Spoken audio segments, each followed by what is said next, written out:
Hi. നമ്മുടെ കമ്പ്യൂട്ടറുകൾ ഒരേ സമയം ഒരുപാട് കാര്യങ്ങൾ ചെയ്യുന്നുണ്ടല്ലേ? പാട്ട് കേൾക്കുന്നു, കോഡ് റൺ ചെയ്യുന്നു, ഫയൽ ഡൗൺലോഡ് ചെയ്യുന്നു. ഇതൊക്കെ ഒരേ സമയം ചെയ്യുമ്പോൾ ഒരു പ്രശ്നവുമില്ലാതെ എങ്ങനെയാ മുന്നോട്ടു പോകുന്നതെന്ന് എപ്പോഴെങ്കിലും ചിന്തിച്ചിട്ടുണ്ടോ? ആ രഹസ്യമാണ് നമ്മൾ ഇന്ന് നോക്കാൻ പോകുന്നത്. ഓപ്പറേറ്റിംഗ് സിസ്റ്റത്തിലെ കൺകറൻസിയും സിൻക്രണൈസേഷനും. അപ്പോ നമുക്ക് കാര്യത്തിലേക്ക് കടക്കാം. നമ്മൾ ആദ്യം കോൺകറൻസി ഉണ്ടാക്കുന്ന ചില പ്രശ്നങ്ങൾ എന്തൊക്കെയാണെന്ന് നോക്കും. പിന്നെ അതൊക്കെ പരിഹരിക്കാനുള്ള ടൂൾസ്, അതായത് ലോക്സും സെമാഫോഴ്സും എന്താണെന്ന് പഠിക്കും. അത് കഴിഞ്ഞ് കുറച്ച് ക്ലാസിക് പ്രോബ്ലംസ് സോൾവ് ചെയ്യും, ഡെഡ്ലോക്ക് എന്ന വലിയൊരു പ്രശ്നത്തെപ്പറ്റി സംസാരിക്കും. അവസാനം ഇതൊക്കെ എവിടെയാണ് ശരിക്കും ഉപയോഗിക്കുന്നത് എന്നും നിങ്ങളുടെ പരീക്ഷയ്ക്ക് വരാൻ പോകുന്ന കാര്യങ്ങളും നോക്കാം. റെഡിയല്ലേ? ഓക്കേ, അപ്പോൾ ആദ്യം തന്നെ എന്താണ് നമ്മളിവിടെ പരിഹരിക്കാൻ നോക്കുന്ന പ്രശ്നം? ഒന്നിൽ കൂടുതൽ പ്രോസസ്സുകൾ ഒരേ സാധനം, അതായത് ഒരേ റിസോഴ്സ് ഒരേ സമയം ഉപയോഗിക്കാൻ ശ്രമിച്ചാൽ എന്തായിരിക്കും സംഭവിക്കുക? അവിടെയാണ് കളി തുടങ്ങുന്നത്. കൺകറൻസി എന്ന് പറഞ്ഞാൽ സിമ്പിളായിട്ട് ഒന്നിൽ കൂടുതൽ പ്രോസസ്സുകൾ ഒരേ സമയത്ത് മുന്നോട്ടു പോകുന്ന ഒരവസ്ഥയാണ്. ശ്രദ്ധിക്കണം, അവ കൃത്യം ഒരേ മൈക്രോ സെക്കൻഡ് റൺ ചെയ്യണമെന്നില്ല, പക്ഷെ അവയുടെ പ്രവർത്തന സമയം ഓവർലാപ്പ് ചെയ്യും. ഇത് പലപ്പോഴും ഒരുമിച്ച് നടക്കുന്നു എന്നൊരു തോന്നൽ നമുക്ക് തരും. ഒരു ഉദാഹരണം പറഞ്ഞാൽ, പല പാചകക്കാർ ഒരേ അടുക്കളയിൽ ഒരേ പാചകക്കുറിപ്പ് നോക്കി ഒരേ സമയം ജോലി ചെയ്യുന്നതുപോലെ. ഒരു കോർഡിനേഷനും ഇല്ലെങ്കിൽ എന്താവും അവസ്ഥ? ആകെ കുഴപ്പത്തിലാവും, അല്ലേ? ഇതാണ് റേസ് കണ്ടീഷൻ എന്ന് പറയുന്ന പ്രശ്നം. ശരിക്കും ഒരു ഓട്ടമത്സരം പോലെയാണിത്. ഇവിടെ നോക്കൂ, രണ്ട് പ്രോസസ്സുകൾ ഒരേ കൗണ്ട് എന്ന വേരിയബിൾ എടുക്കുന്നു. അതിന്റെ വില 5 ആണ്. ഒന്ന് കൂട്ടുന്നു, മറ്റേത് 1 കുറയ്ക്കുന്നു. അവസാനം എന്ത് കിട്ടണം? 5 തന്നെ, അല്ലേ? പക്ഷെ ഇവിടെ കിട്ടിയത് 4 ആണ്. കാരണം രണ്ടാമത്തെ പ്രോസസ്സ് മാറ്റം വരുത്തുന്നതിന് മുൻപ് ആദ്യത്തെ പ്രോസസ്സ് അതിന്റെ ജോലി തീർത്തിരുന്നില്ല. ഏത് പ്രോസസ്സാണോ അവസാനം ഡാറ്റ എഴുതുന്നത്, അതിന്റെ വിലയായിരിക്കും ഫൈനൽ. ഇതിനെയാണ് ഡാറ്റ കറപ്ഷൻ എന്ന് പറയുന്നത്. നമ്മുടെ ഡാറ്റയുടെ വിശ്വാസ്യത തന്നെ പോയി. അപ്പോ ഈ റേസ് കണ്ടീഷൻ പോലുള്ള പ്രശ്നങ്ങൾ എങ്ങനെ പരിഹരിക്കും? അവിടെയാണ് നമ്മുടെ ഓപ്പറേറ്റിംഗ് സിസ്റ്റം ഒരു ഓർക്കസ്ട്രയുടെ കണ്ടക്ടറെ പോലെ വരുന്നത്. ഈ കുഴപ്പങ്ങളൊക്കെ നിയന്ത്രിക്കാൻ OSന്റെ കയ്യിൽ ചില കിഡിലൻ ടൂൾസ് ഉണ്ട്. നമുക്ക് അതിലെ ഏറ്റവും ബേസിക്കായ ഒന്നിൽ നിന്ന് തുടങ്ങാം. ആദ്യത്തെ ടൂളാണ് മ്യൂടെക്സ് ലോക്ക്. അതിന്റെ ഫുൾ ഫോം മ്യൂച്വൽ എക്സ്ക്ലൂഷൻ എന്നാണ്. പേരുപോലെ തന്നെ ഒരു സമയം ഒരാൾക്ക് മാത്രം പ്രവേശനം. ഒരു കോഡിന്റെ പ്രധാനപ്പെട്ട ഭാഗം, അതായത് ക്രിട്ടിക്കൽ സെക്ഷൻ, എക്സിക്യൂട്ട് ചെയ്യുമ്പോൾ മറ്റാരും അതിൽ കയറി ഇടപെടാതിരിക്കാൻ നമ്മൾ അതിനൊരു ലോക്ക് ഇടും. പണി കഴിയുമ്പോൾ ലോക്ക് തുറന്നുകൊടുക്കും. സിമ്പിൾ. ഒരു ടോയ്ലറ്റിൽ ഒരാൾ കയറുമ്പോൾ വാതിൽ ലോക്ക് ചെയ്യുന്ന പോലെ. അത്രയുള്ളൂ. ശരി, ഒരു പ്രോസസ് ലോക്കിനായി കാത്തു നിൽക്കുകയാണെന്ന് വെക്കുക. അതിനെന്ത് ചെയ്യാൻ പറ്റും? 2 ഓപ്ഷനുണ്ട്. ഒന്നാമത്തേത് ബിസി വെയിറ്റിംഗ് അല്ലെങ്കിൽ സ്പിന്നിംഗ്. അതായത് തുറന്നോ എന്ന് ചോദിച്ച് വാതിലിന്റെ മുന്നിൽ തന്നെ നിന്ന് കറങ്ങിക്കൊണ്ടിരിക്കും. ഇത് CPU സൈക്കിൾസ് വെറുതെ കളയും. പക്ഷേ ലോക്ക് പെട്ടെന്ന് കിട്ടുമെന്നുറപ്പുണ്ടെങ്കിൽ ഇത് കൊള്ളാം. രണ്ടാമത്തെ ഓപ്ഷൻ ബ്ലോക്കിംഗ് അല്ലെങ്കിൽ സ്ലീപ്പിംഗ് ആണ്. പ്രോസസ് OSനോട് പറയും, ലോക്ക് കിട്ടുമ്പോൾ എന്നെ വിളിച്ചെഴുന്നേൽപ്പിച്ചാൽ മതി എന്ന് പറഞ്ഞു ഉറങ്ങാൻ പോകും. ഇത് CPUനെ ഫ്രീ ആക്കും, പക്ഷെ ഉറക്കാനും ഉണർത്താനും കുറച്ച് സമയമെടുക്കും. അപ്പോൾ ഇത് രണ്ടും തമ്മിലൊരു ട്രേഡ് ഓഫ് ഉണ്ട്. അടുത്ത ടൂളാണ് സെമാഫോർ. ഇത് ലോക്കിനേക്കാൾ കുറച്ചുകൂടി പവർഫുള്ളാണ്. സെമാഫോർ എന്ന് പറയുന്നത് ഒരു കൗണ്ടർ വേരിയബിൾ ആണ്. നമുക്കിതിന്റെ വില കൂട്ടാനും കുറയ്ക്കാനും പറ്റും. വെയിറ്റ് ഓപ്പറേഷൻ കൗണ്ടർ കുറയ്ക്കും, സിഗ്നൽ ഓപ്പറേഷൻ കൗണ്ടർ കൂട്ടും. എന്തിനാണിത്? ഒരേപോലത്തെ ഒന്നിൽ കൂടുതൽ റീസോഴ്സുകൾ ഉണ്ടെങ്കിൽ അവയെ മാനേജ് ചെയ്യാൻ ഇത് ബെസ്റ്റാണ്. ഉദാഹരണത്തിന്, ഒരു ലൈബ്രറിയിൽ ഒരു പുസ്തകത്തിന്റെ 5 കോപ്പികൾ ഉണ്ടെന്ന് വെക്കാം. ആ 5 കോപ്പികളെ മാനേജ് ചെയ്യാൻ നമുക്കൊരു സെമാഫോർ ഉപയോഗിക്കാം. സെമാഫോറുകൾ 2 തരമുണ്ട്. ഒന്ന് ബൈനറി സെമാഫോർ. ഇതിന്റെ വില ഒന്നുകിൽ 0 അല്ലെങ്കിൽ 1 ആയിരിക്കും. ഇത് ശരിക്കും ഒരു മ്യൂടെക്സ് ലോക്ക് പോലെ തന്നെയാണ് പ്രവർത്തിക്കുന്നത്. ഒരു റിസോഴ്സ് ഉണ്ടോ ഇല്ലയോ എന്നു മാത്രം നോക്കാൻ. മറ്റേതാണ് കൗണ്ടിംഗ് സെമാഫോർ. ഇതിന്റെ വില ഏത് നമ്പറും ആകാം. നേരത്തെ പറഞ്ഞ ലൈബ്രറിയിലെ 5 പുസ്തകങ്ങളുടെ കാര്യം ഓർമ്മയില്ലേ? അവിടെ നമ്മൾ കൗണ്ടിംഗ് സെമാഫോർ ആണ് ഉപയോഗിക്കുക. അപ്പോൾ സിമ്പിളായി പറഞ്ഞാൽ, ഒരൊറ്റ റിസോഴ്സ് ആണെങ്കിൽ ബൈനറി, ഒന്നിൽ കൂടുതലുണ്ടെങ്കിൽ കൗണ്ടിംഗ്. ഇപ്പോൾ നമ്മുടെ കയ്യിൽ ലോക്കും സെമഫോറും ഉണ്ട്. ഇനി ഈ ടൂൾസ് വെച്ച് ഓപ്പറേറ്റിംഗ് സിസ്റ്റം ലോകത്തെ ചില ക്ലാസിക് പ്രശ്നങ്ങൾ എങ്ങനെയാണ് പരിഹരിക്കുന്നതെന്ന് നോക്കാം. ഇതൊക്കെ പരീക്ഷയ്ക്ക് സ്ഥിരം വരുന്ന ചോദ്യങ്ങളുമാണ്, അപ്പോൾ ശ്രദ്ധിച്ചിരുന്നു.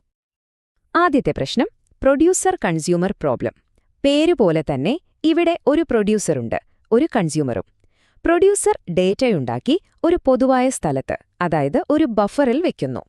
കൺസ്യൂമർ ആ ബഫറിൽ നിന്ന് ഡാറ്റ എടുത്ത് ഉപയോഗിക്കുന്നു.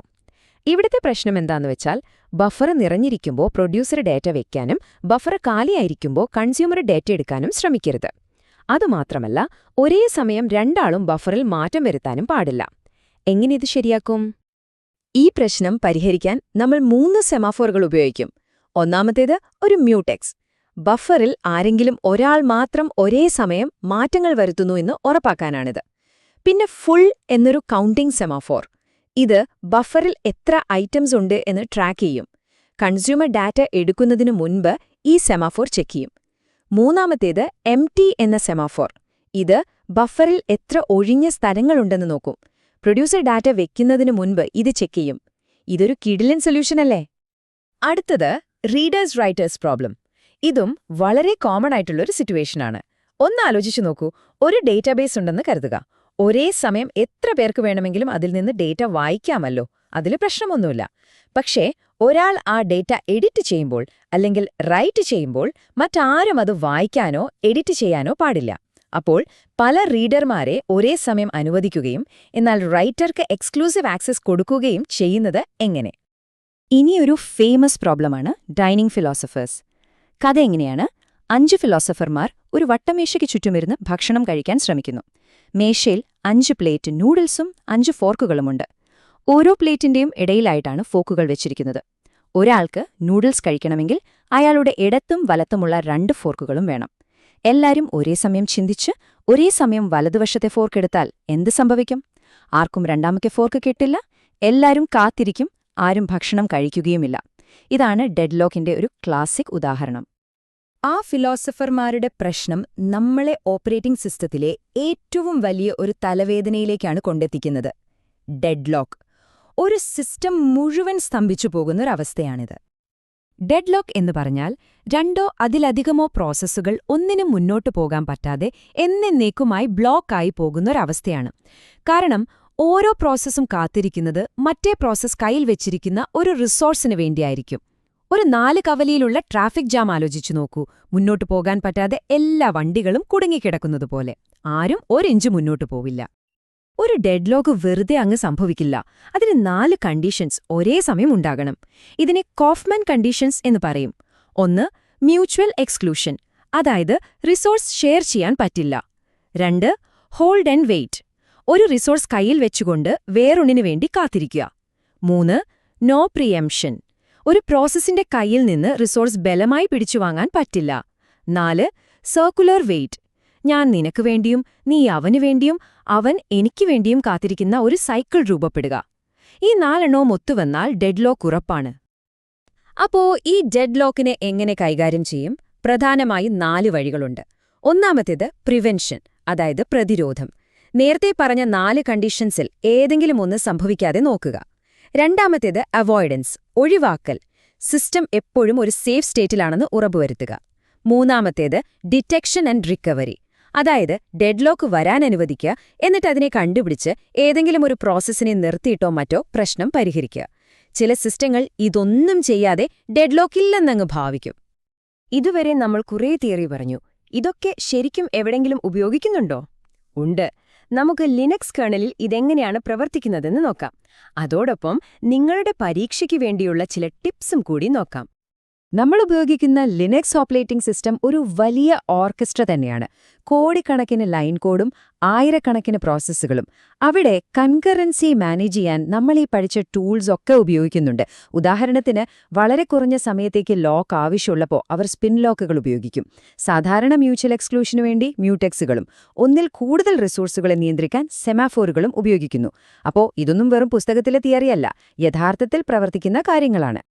അപ്പോ എല്ലാം കൂടി ഒന്ന് ഓർത്തിരിക്കാൻ ഇതാ ഒരു ചെറിയ ടേബിൾ.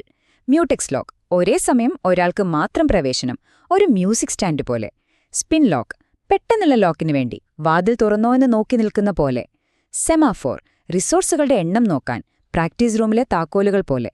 ഇത് ഓർത്തുവെച്ചാൽ കാര്യങ്ങൾ എളുപ്പമാകും. പരീക്ഷ എഴുതുമ്പോൾ ചില കോമൺ അബദ്ധങ്ങൾ സംഭവിക്കാറുണ്ട്. അതൊഴിവാക്കാൻ ശ്രദ്ധിക്കുക. ബൈനറി സെമാഫോറും കൗണ്ടിംഗ് സെമാഫോറും തമ്മിൽ മാറിപ്പോകരുത്. ലോക്ക് എടുത്താൽ അത് തിരികെ കൊടുക്കാൻ, അതായത് റിലീസ് ചെയ്യാൻ മറക്കരുത്. അല്ലെങ്കിൽ ഡെഡ് ലോക്കാകും. പിന്നെ ആ 4 കോഫ്മാൻ കണ്ടീഷൻസ് കാണാതെ പഠിച്ചു വെക്കണം. അത് വിശദീകരിക്കാനും അറിയണം. ഇതൊക്കെ ശ്രദ്ധിച്ചാൽ തന്നെ നല്ല മാർക്ക് സ്കോർ ചെയ്യാം. ഇനി നിങ്ങളുടെ പരീക്ഷയ്ക്ക് വരാൻ ഏറ്റവും സാധ്യതയുള്ള ഒരു 5 ചോദ്യങ്ങൾ നോക്കാം. റേസ് കണ്ടീഷൻ എന്താണ്? പ്രൊഡ്യൂസർ കൺസ്യൂമർ പ്രോബ്ലം എങ്ങനെ സെമാഫോർ വെച്ച് പരിഹരിക്കും, ഡെഡ് ലോക്കും അതിന്റെ 4 കണ്ടീഷൻസും, സ്പിൻ ലോക്കും മ്യൂട്ടക്സും തമ്മിലുള്ള വ്യത്യാസം, പിന്നെ റീഡേഴ്സ് റൈറ്റേഴ്സ് പ്രോബ്ലത്തിലെ 2 തരം സൊല്യൂഷൻസ്. ഈ 5 എണ്ണത്തിന് ഉത്തരം നിങ്ങൾക്കറിയാമെങ്കിൽ ഈ മോഡ്യൂൾ നിങ്ങൾക്ക് സെറ്റാണ്. അപ്പോ പോകുന്നതിന് മുൻപ് ഒരു ചോദ്യം. നിങ്ങൾ ചൊവ്വയിലുള്ള ഒരു റോവറിന് വേണ്ടി ഒരു ഓപ്പറേറ്റിംഗ് സിസ്റ്റം ഡിസൈൻ ചെയ്യുകയാണെന്ന് കരുതുക. അവിടെ ഒരു ചെറിയ പിഴവ് വന്നാൽ പോലും ദൗത്യം പരാജയപ്പെടാം. അങ്ങനൊരു സാഹചര്യത്തിൽ നിങ്ങൾ ഏത് സിങ്ക്രണൈസേഷൻ ടൂളായിരിക്കും ഏറ്റവും കൂടുതൽ ഉപയോഗിക്കുക? എന്തുകൊണ്ട്? വേഗതയാണോ അതോ 100% ഉറപ്പുള്ള പ്രവർത്തനമാണോ അവിടെ പ്രധാനം? ഒന്നാലോചിച്ചു നോക്കൂ. അപ്പോ ഇന്നത്തേക്ക് ഇത്രമാത്രം. അടുത്തൊരു വിഷയമായി വീണ്ടും കാണാം.